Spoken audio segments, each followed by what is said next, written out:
Shakespeare's Juliet mused that a rose by any other name would smell as sweet. Yet, for reasons of precision in communication and for conveying respect, the names we use for persons, places, and things matter. As important is using proper pronunciation. But what is the proper pronunciation of a place? And what steps could we take to ensure that we use the correct pronunciation in our communications?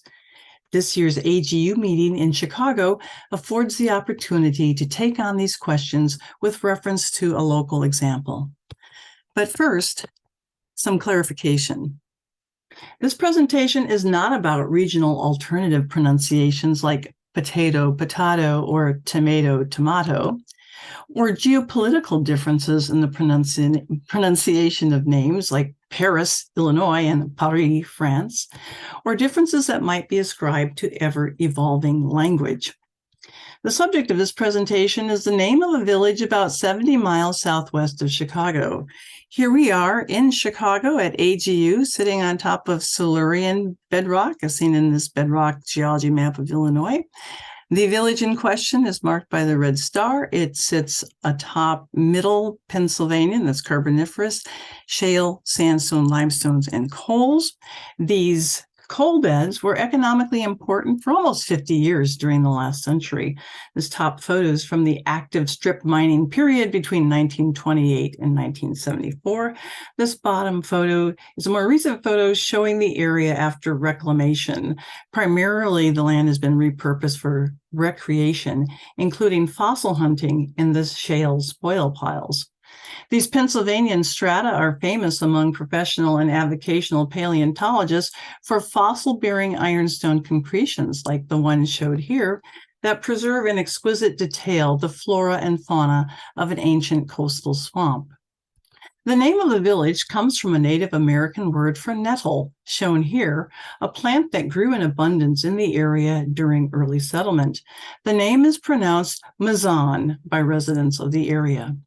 However, the local pronunciation is counterintuitive, as the vast majority of two-syllable English place names are pronounced with the word stress on the first syllable. For example, Yorkshire, Brighton, Oxford. Following this convention, Mazon would be pronounced Mazon, and in fact, Mazon is the pronunciation widely used in the portion of the geoscience community that has reason to study the fossils and strata of the area. So, what is the correct pronunciation of a place name? Noah Webster clarified in 1803, the true pronunciation of the name of a place is that which prevails in and near the place. So Mazon, the local pronunciation, is of course the true or correct pronunciation. In fact, most residents of the area are unaware that there's an alternate pronunciation being used in the wider world. The original impetus for this project was to answer the question, how did the non-local pronunciation of Mazon gain wide use in the scientific community? Spoiler alert, the reasons are as enigmatic as the taxonomic affinity of the state fossil of Illinois, the Tully monster shown here, unique to the Mazon Creek biota. The first step in trying to track drift from the local pronunciation in the scientific community was to survey professional peers and avocational collectors who work in Illinois or who have published on Mazon Creek fossils and strata. The surveys revealed that, regardless of professional or avocational status, proximity to the village of Mazon was the best predictor of pronunciation. Superimposed on this state map of Illinois is the sphere of influence that I'll call the Mazon zone, in which the local pronunciation is used. It's essentially a tri-county area. The village is marked with the star here. Full disclosure, I am from the Mazon zone, my hometown marked here, and so far as I'm aware, I am the only active professional paleontologist from the area, and indeed, I use the local pronunciation that I learned as a kid. Discipline-focused research papers generally do not include pronunciation guidelines to place names or other technical vocabulary for that matter. In the absence of the reader's knowledge of local pronunciation, the default protocol, that accent on the first syllable, is generally used. This slide is a slightly tongue-in-cheek extrapolation of my Illinois survey data. The orange dot representing me is not to scale. It is understandable that, in the absence of local authority, the default pronunciation would propagate. But the remaining conundrum in the case of the pronunciation of Mazon is, how did the professional community adopt a non-local pronunciation when early professional work on the Mazon Creek fauna, primarily at the Field Museum in Chicago, was done by curators who worked closely with local avocational collectors and were aware of and used the local pronunciation? Shown here are two early curator collectors, George Langford Sr. and Eugene Richardson. To try to answer this question, I started with the hypothesis that overlapping curatorial appointments at the Field Museum would facilitate continuity and use of the local pronunciation. I plotted the tenure of the Field Museum invertebrate paleontology curators along this timeline, which shows overlap of Langford and Richardson with Gordon Baird, who came to the museum in 1976. There's a little bit of a gap between Baird and Lidgard, but this overlap did not ensure propagation or use of the local pronunciation, as Gordon Baird, who is still with us, has told me that he has always used the non-local pronunciation. So my initial hypothesis is not supported. My second hypothesis is that loss of the local pronunciation in the professional community stems from the small size of the Mazon zone and the more research on the Mazon Creek being done by non-local paleontologists with no direct connection to locals within the Mazon zone. I'm in the data gathering phase of testing this hypothesis, talking with peers and surveying the Mazon Creek literature.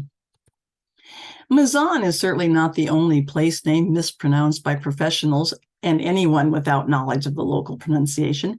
A Google search on commonly mispronounced place names returned over 500,000 results. Here are some of my favorite names that I encountered as a student and in my career, annotated with sources pointing to their correct pronunciation: the Bellefouche, the Pier, the Paposia, and of course the Mazon Creek. Some survey respondents expressed the opinion that it doesn't matter how Mazon is pronounced, which raises questions that range beyond the objectives of this presentation. Paraphrasing Shakespeare again, this time Hamlet, to care or not to care. What is in a place name, and by extension, the true pronunciation of the place name? A short list would include local identity, culture, and history. I advocate as an action item stemming from this project to ask editors to add to the instructions to authors a stipulation that authors include a pronunciation guide for place names. This proposal poses several logistical challenges, including, firstly, identifying the local pronunciation. I'll share with you an online resource that bears on the Mazon example from a website hosted by the state of Illinois, a guide to pronunciation of towns and villages. Mazon. Let's hear that again. Mazon. And there you have it from the state of Illinois. Also, area historical societies are staffed by knowledgeable people, certainly qualified to verify the local pronunciation. A second logistical challenge is how to standardize pronunciation notation. We do not have to reinvent the wheel. The International Phonetic Alphabet, or IPA, is widely used by a variety of disciplines, but notably not scientists. There's at least one other phonetic notation system that's widely used. Every dictionary has a pronunciation guide, and there are online and print gazetteers of place names. A third challenge in adopting this action item is overcoming the activation barrier. With any new habit, for example, recycling, you should make it as easy to do to maximize compliance. Using IPA notation, Mazon is represented by these symbols.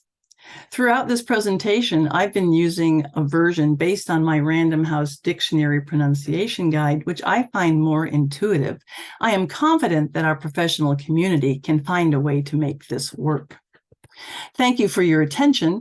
I'd also like to thank Deborah Steffes, the curator at the Grundy County Historical Society, Rich Holm, historian of the Earth Science Club of Northern Illinois, Marcia Brandt, a media specialist at Herscher Illinois Schools, George Langford III, and professional and avocational colleagues. It's time to make this right. Thank you.